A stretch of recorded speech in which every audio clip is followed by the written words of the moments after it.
Hello everyone and welcome back to another video on the channel. Today we're going to be talking about episode 4 of Obi-Wan Kenobi, and we're going to make this one brief because this episode is actually really short. So if you have not seen this episode of Obi-Wan Kenobi, definitely go watch it. I thought it was a fun time, but I think this will definitely be everybody's least favorite episode of the show thus far, and I think a lot of criticisms about this episode are going to be as ridiculous as they've been throughout the past few episodes. Although I do have some valid criticisms and a lot of constructive criticisms for this episode, which I think everybody needs to take that into account. If you're going to criticize anything, be constructive and be detailed about why you don't think something worked instead of just, bashing something with just a bunch of terrible language or whatever it is that you're doing. Be critical of something and actually give reasons for that. And that's what I'm going to do for this episode because it wasn't my favorite. I did enjoy it. It was a fun time watching Star Wars, watching Obi-Wan do some great stuff in this episode. So let's just jump right into this thing. So first off, the things that I liked about this episode. For one, this is essentially this breaking into an Imperial facility, having Obi-Wan sneak down some corridors and facing some stormtroopers and having some great lightsaber sequences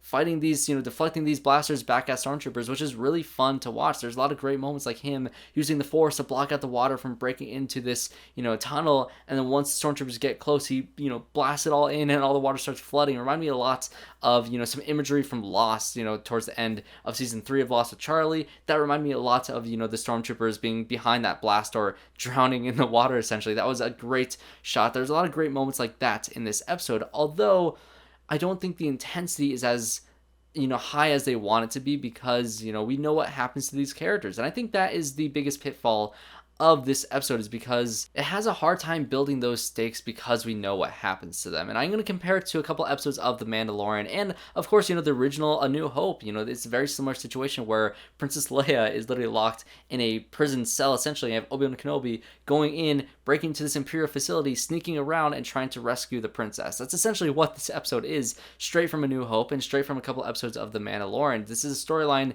that we've seen many, many times before, and there's one episode or two episodes in The Mandalorian that I want to talk about. First thing is episode 6 of season 1. This is the Bill Burr episode where there's a bunch of bandits that group together to do this prison break for this one Twi'lek guy.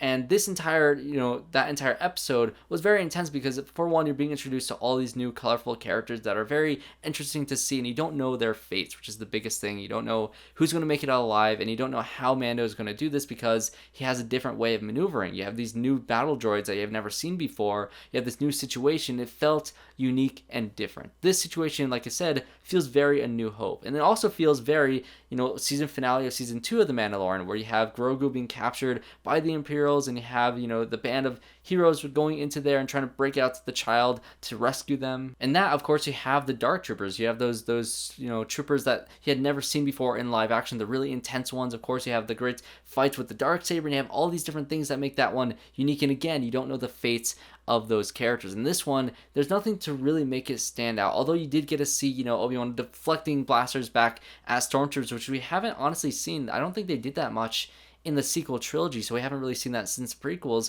It was nice to see that stuff again. And in terms of Obi-Wan's character, of course, he was thrown in the back of the tank, which is the heal-all for everybody in Star Wars. Luke, Obi-Wan now, Boba Fett, and of course you have the back-to spray in Mandalorian. You have all these different back-to things. He was hurt in the last episode being thrown into the fire, and now he's, trying to heal up again, and he's just not ready to fight Vader. That is the points of that last episode. And this episode is trying to get him to see that he still is capable and trying to get him back on his feet to do these things, to try to help Leia and to try to eventually build up his strength and build up his usability of the Force to be able to fight Vader and take him on head on in the finale of this show. And so I think the script kind of teed up that storyline, but didn't really, hammer that home that is the point that they're trying to make in this episode. But I thought that still worked enough. And I'll be completely honest, I've loved Reva up until this point in this show, but I'm finally starting to see some of the cracks in Moses Ingram's performance, especially in this episode. I'm starting to see some lines she did not perform as well as I think she was trying to pull off. She didn't seem as intense at times, but I did like that, back and forth between Leia and her character with, them trying to basically manipulate each other. Reva's basically saying that Obi-Wan has died and that nobody is coming for her, and she seems very distraught by, hearing these news. But, Leia is as resilient as ever, and she refuses to give out any information as to what this path is that is smuggling out to all of these Jedi. And so she's a very strong character, and this performance from this little girl is brilliant. And I liked how Reva kind of took a more subtle approach, because she is dealing with a child. She's trying to manipulate her in a way that, is actually going to get through to a child. I think it would have been weird if she was really intense right at the beginning and throw her in that torture chamber. I think that it makes sense that you got a progression of that. And I do like that Reva is smart enough to put that tracker inside this droid, inside Lola. And here and there, Lola has had some significance in terms of Obi-Wan and Leia forming some sort of a bond when he fixes Lola. But now you have Lola actually being a form of antagonism now, with the red eyes glowing at the end. Reva was smart enough to do that, and to get in the good graces of Vader, it worked very well, because Vader came in at the end of this episode really, really willing to kill Reva. I honestly thought this was the end of Reva towards the end of this episode, which I would have been disappointed, because we haven't gotten a great confrontation between Obi-Wan and Reva. And I thought we were going to get that in this episode when they were finally confronting each other, when, Obi-Wan, Tala, and Leia were running out to the ship at the end of this episode, but it didn't quite happen. So I'm really hoping that the Inquisitors in this next episode have a lot more of a role in terms of an active fights against Obi-Wan. I really hope that Obi-Wan is fighting them on, and maybe he takes a couple of them out. There's one of these Inquisitors that's just been kind of in the background for a little while, and of course you have Reva, who needs to be taken out at some point in this series, whether it's Vader taking her out or it's Obi-Wan.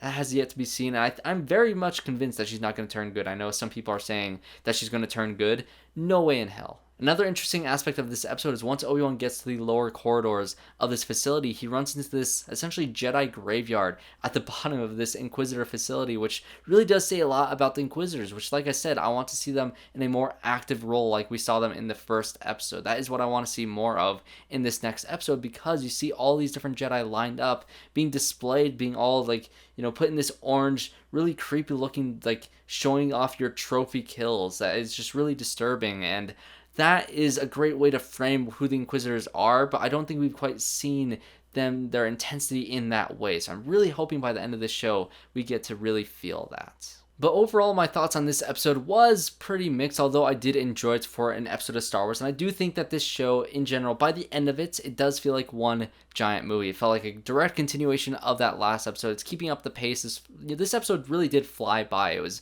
very entertaining in that aspect, although I don't think the material itself was the strongest compared to other aspects that we've seen in Star Wars. I have a very similar storyline.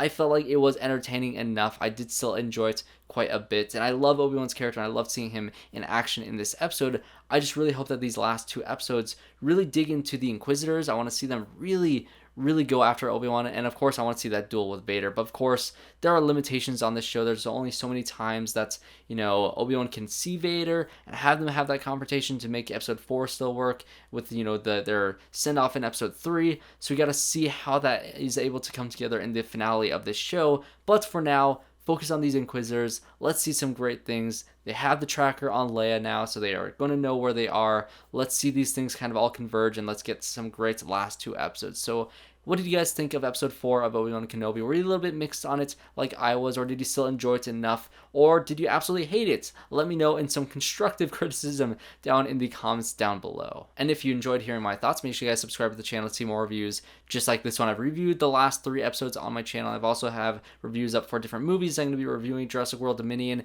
later this Friday. I cannot wait to watch that movie. I'm hoping it's good, crossing my fingers, but who knows at this point. So thanks everybody for watching this video, and hope to see you all in my next one.